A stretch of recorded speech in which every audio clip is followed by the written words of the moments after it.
Yeah, but sometimes physical days are very good, just good for you to get beat up a little bit. Oh, that might be good. We'll do Jiu Jitsu of the day. yeah, we'll do a Jiu Jitsu move of the day. The omoplata. Check this out. It's pretty crazy. It's a pretty hard move to pull off, but there's occasions when you can do it. Mostly when you're sparring with the grown-ups. Kids, it's kind of... some kids don't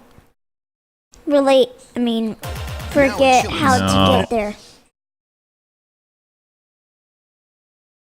It's Brazilian. That's what saying omoplata. Omoplata. And it's a move that can rip your shoulder off.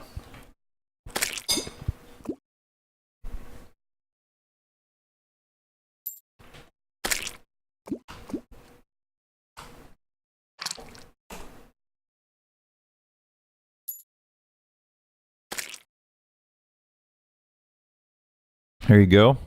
So there's your Jiu-Jitsu move of the week. That's an omoplata.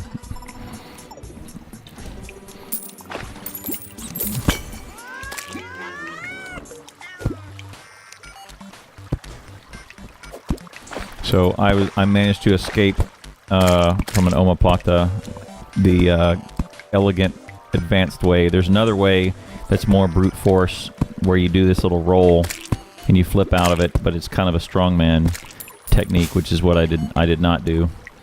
And it's always preferred to use the elegant, technical approach rather than the strongman approach. So, because technique is always superior to power, although power never hurts. It's never bad to not be just brutally strong. And it seemed like everyone this morning, I was probably the worst. Well, I don't know if I was the worst guy on the map, but everyone there was either a killer or outweighed me by 60 pounds. A killer or a giant? And there was one dude who outweighed me by 60 pounds. His name's Noah. Good dude, and he's just a bull. He uses his weight very well, like very intelligently. And he almost immediately went after me and made me carry weight to start off with, and just wore me down and sapped my energy.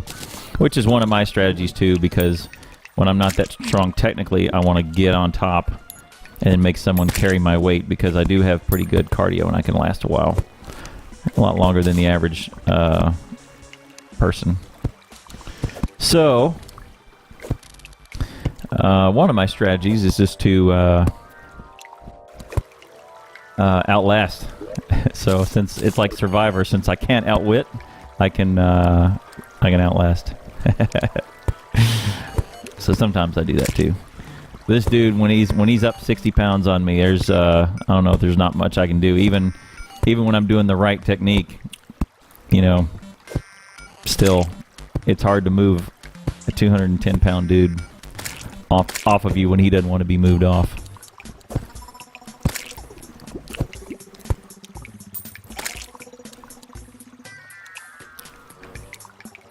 Yeah, it's one of the reasons why I picked Jiu-Jitsu, is because, if I get in a physical confrontation, I would say it is a high likelihood that my opponent's going to be stronger than I am. Or bigger. Maybe bigger, I would say. So, in bigger, probably taller. I'm like 5'7", and Asher's on his way to being a little shorter than that. But chances are, if the average male in the States is 5'9", chances are, statistically, my opponent's going to be at least taller and bigger, probably bigger. And so I'm not going to outreach my opponent, right? He's going to be able to reach me with a punch and probably generate more power than I can in a punch, right? So if someone's got reach and power on you, what do you do? Well, your highest likelihood of, your highest probability of success would be to go to the ground where, yes, there is power matters on the ground, but you also take them out of their element. Whereas most people, when they get to the ground in a conflict, they have no idea what to do. Like most people are completely helpless if the fight goes to the ground.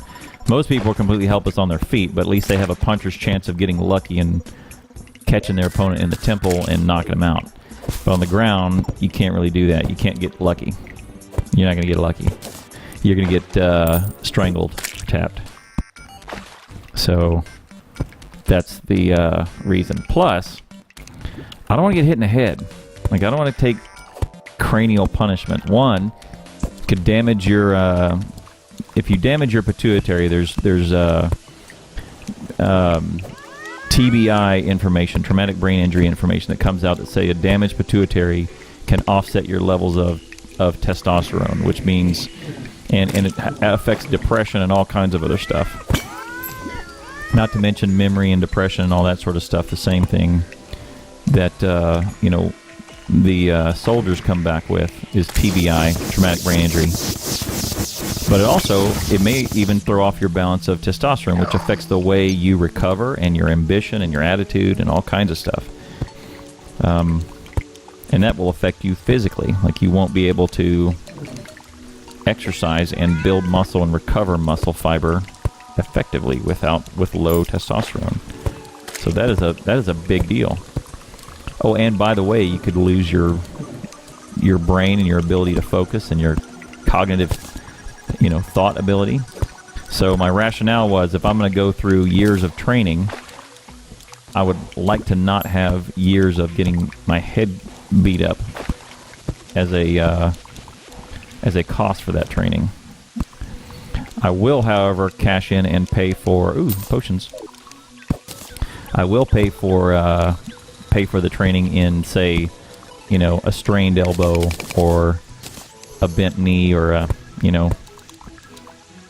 trick elbow like I have. I have a damaged nerve in my elbow from doing sit-up sweeps. And it's if I rest on it, it's just kind of a stinger.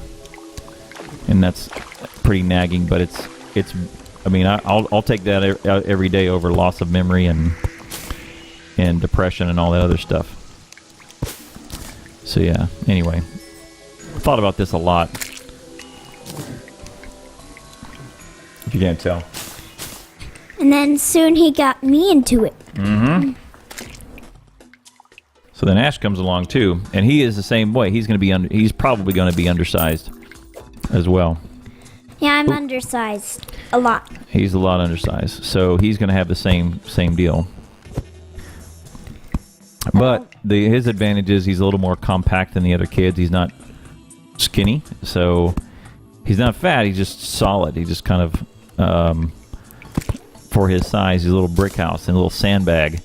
So that weighs in his favor. In fact, today he was muscling up and using his weight on a bigger guy who weighed more than he did.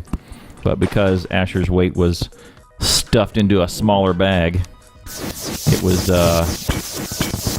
Asher won the conflict. That was against Julian, right? Yeah. Yeah, you did good. And Asher has a couple more years. Has, I think, 2 years of technique, whereas Julian, I think, is only 6 month guy. And also, I actually got him into mount one time 4 times. Mm-hmm. One time I got him in mount 4 times. Mm-hmm. And the last time I got him in mount 3 times.